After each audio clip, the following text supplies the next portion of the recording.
اللهم صل علی محمد وعلی آل محمد کما صلیت علی ابراہیم وعلی آل ابراہیم انک حمید مجید اللهم بارک علی محمد وعلی آل محمد کما بارکت علی ابراہیم وعلی آل ابراہیم انک حمید مجید۔ بسم اللہ الرحمن الرحیم۔ اس سے پہلے جو قرآن پاک کی آیت ہے 3 اور 3-6 جو صلہ رحمی کے جو انعام میں اتری ہے اور جو بدسلوکی کے جو وعید میں اتری ہے وہ میں نے پڑھی تھی۔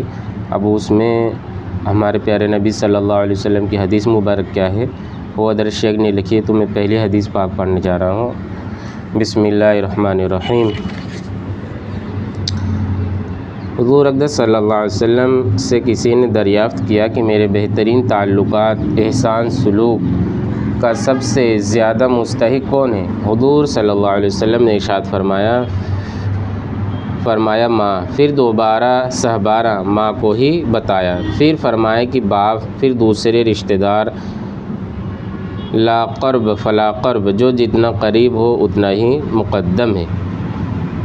حضور اقدس صلی اللہ علیہ وسلم سے کسی نے دریافت کیا کہ میرے بہترین تعلقات احسان سلوک کا سب سے زیادہ مستحق کون ہے؟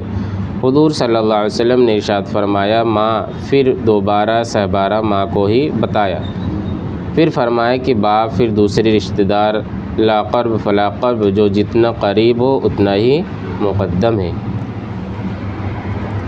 فائدہ: اس جگہ حدیث شریف سے بعض علماء نے استنباط کیا ہے کہ حسن سلوک اور احسان میں ماں کا حق 3 حصہ ہے اور باپ کا 1 حصہ، اس لیے کہ حضور صلی اللہ علیہ وسلم نے 3 مرتبہ ماں کو بتایا کر چوتھی مرتبہ باپ کو بتایا۔ اس کی وجہ علماء یہ بتاتے ہیں کہ اولاد کے لیے ماں 3 مشقتیں برداشت کرتی ہیں: حمل کی، جننے کی، دودھ پلانے کی۔ اسی وجہ سے فقہا نے اس کی تصریح کی ہے کہ احسان اور سلوک میں ماں کا حق باپ پر مقدم ہے۔ اگر کوئی شخص ایسا ہو کہ وہ اپنی ناداری کی وجہ سے دونوں کے ساتھ سلوک نہیں کر سکتا تو ماں کے ساتھ سلوک کرنا مقدم ہے۔ البتہ اعزاز اور ادب تعظیم میں باپ کا حق ماں پر مقدم ہے، اور یہ بھی ظاہر ہے کہ عورت ہونے کی وجہ سے ماں احسان کی زیادہ محتاج ہوتی ہے، اور ان دونوں کے بعد دوسرے رشتہ دار ہیں جس کی قرابت جتنی قریب ہوگی اتنا ہی مقدم ہوگا۔ ایک حدیث میں ہے کہ اپنی ماں کے ساتھ حسن سلوک کی ابتدا کرو، وہ اس کے بعد باپ کے ساتھ، پھر بہن کے ساتھ، پھر بھائی کے ساتھ، لا قرب فلا قرب، اور اپنے پڑوسیوں اور حاجت مندوں کو نہ بھولنا۔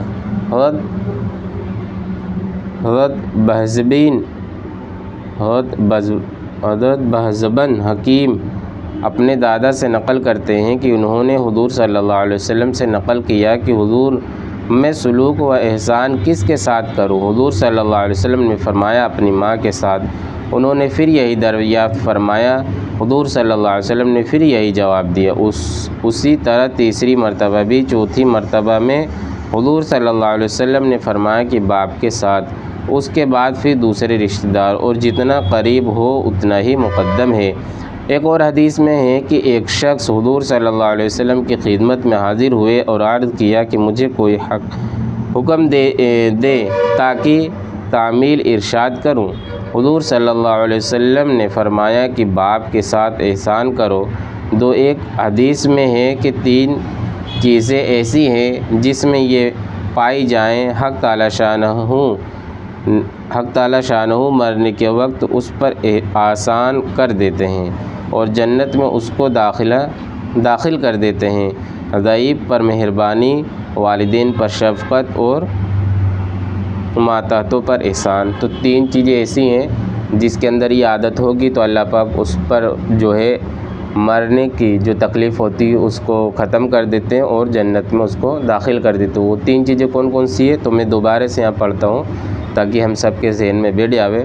پہلا جو ہے ضعیف پر مہربانی، یعنی جو کمزور ہیں ان پر مہربانی کرنا، اور والدین پر، ماں باپ پر شفقت، اور ماتحتوں یعنی جو اپنے سے نیچے ہیں، جو ہمارے انڈر میں رہتے ہیں، ہمارے بچے ہو گئے اور جو ہم سے کمزور ہیں، ان پر جو ہے اپنے ماتحتوں پر احسان کرنا۔ یہ 3 چیزیں ایسی ہیں جن کے اندر یہ 3 چیزیں پائی جاتی ہیں، اللہ پر ان پر موت کی تکلیف بھی آسان کر دیتے ہیں اور اس کو جنت میں داخل کر دیتے ہیں۔ اللہ پاک ہم سب باتوں پر عمل کرنے کی توفیق عطا فرمائے۔ سبحان اللہ بحمدہ، سبحانک اللہم وبحمدک، ونشہد ان لا الہ الا اللہ ونستغفرک ونتوب الیک۔ سبحان ربک رب العزۃ عما یصفون وسلام علی المرسلین والحمد للہ رب العالمین۔